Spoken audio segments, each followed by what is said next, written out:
कहानी का नाम अंधेरी हवेली का रहस्य।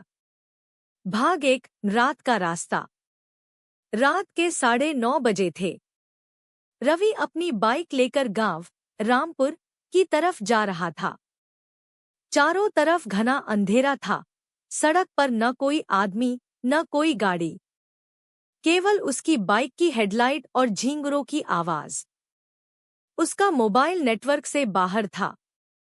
अचानक बाइक ठक की आवाज के साथ रुक गई।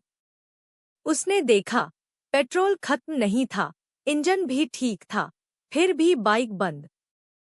पास ही एक टूटी हुई हवेली नजर आई। दीवारों पर काई जमी थी और खिड़कियों से किसी के झांकने जैसा एहसास हो रहा था। रवि ने सोचा, शायद यहाँ रात गुजार लेता हूँ, सुबह तक कोई निकल जाएगा तो मदद मिल जाएगी। वो हवेली के गेट पर पहुंचा। चर्र, भारी दरवाजा खुद ब खुद खुल गया। भाग 2। हवेली के अंदर। अंदर धूल, जाले और टूटी हुई फर्नीचर के अलावा कुछ नहीं था। लेकिन सबसे अजीब बात, हवेली के अंदर ठंडी हवा नहीं, बल्कि एक अजीब सन्नाटा था। रवि ने अपनी टॉर्च ऑन की और देखा, दीवार पर एक पुरानी औरत की तस्वीर थी। आंखें बहुत गहरी, जैसे किसी को देख रही हों। नीचे लिखा था, रानी विमला देवी, 1902 से 1947। उसी वक्त पीछे से किसी औरत की धीमी आवाज आई, कौन है वहां? रवि ने पलटकर देखा, कोई नहीं था। टॉर्च की रोशनी कांपने लगी। उसने खुद को संभाला और ऊपर जाने लगा, शायद वहां कोई फोन या रास्ता मिले। सीढ़ियों पर कदम रखते ही हर स्टेप चरमराई, जैसे कोई और भी साथ चल रहा हो। तीसरी मंजिल पर एक कमरा था, दरवाजा थोड़ा खुला हुआ। अंदर मोमबत्ती जल रही थी। अभी तो हवेली वीरान थी, फिर ये रवि के मुंह से निकला। भाग 3। आवाजें और परछाइयां। अंदर उसने देखा, एक कुर्सी पर लाल साड़ी में कोई औरत बैठी थी, झुकी हुई।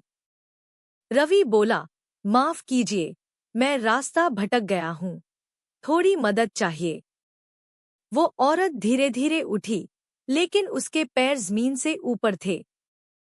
रवि पीछे हट गया। वो औरत फुसफुसाई, तुम्हें यहाँ नहीं आना चाहिए था। वो जाग जाएगी। कौन जाग जाएगी? रवि कांपती आवाज में बोला। और तभी दीवार पर लगी विमला देवी की तस्वीर मुस्कुराने लगी। मोमबत्ती की लौ तेज होकर बुझ गई। कमरे में घुप अंधेरा हो गया। भाग 4। हवेली का रहस्य। रवि भागते हुए नीचे आया और हवेली का पिछला दरवाजा देखा। वहां पुराना कुआं था, उसके चारों लाल रंग के धब्बे। पास की दीवार पर उखड़ा हुआ कागज चिपका था। 1947 में विमला देवी की हत्या इसी हवेली में हुई थी। उनका शव कभी नहीं मिला। अचानक कुएं से किसी के रोने की आवाज आई, रवि, मेरी मदद करो, मुझे बाहर निकालो। रवि ने झांका और देखा, लाल साड़ी वाली वही औरत नीचे से उसे देख रही थी। लेकिन उसकी आंखें अब इंसानी नहीं थी, पूरी काली। वो ऊपर आने लगी, बिना किसी सहारे के दीवार पर चढ़ते हुए। भाग 5। आखिरी सच्चाई। रवि किसी तरह हवेली के मुख्य दरवाजे तक पहुंचा, पर वो अब बंद था। उसने पूरी ताकत लगाई, पर दरवाजा नहीं खुला। पीछे से वो आवाज आई, तुमने मेरे विश्राम में खलल डाली है, अब तुम भी यहीं रहोगे। रवि ने देखा, दीवार पर अपनी ही परछाई थी, जो उसके जैसा नहीं थी। परछाई मुस्कुरा रही थी। अगले ही पल हवेली में सन्नाटा फैल गया। सुबह जब गांव के लोग वहां पहुंचे, तो रवि की बाइक हवेली के बाहर खड़ी थी।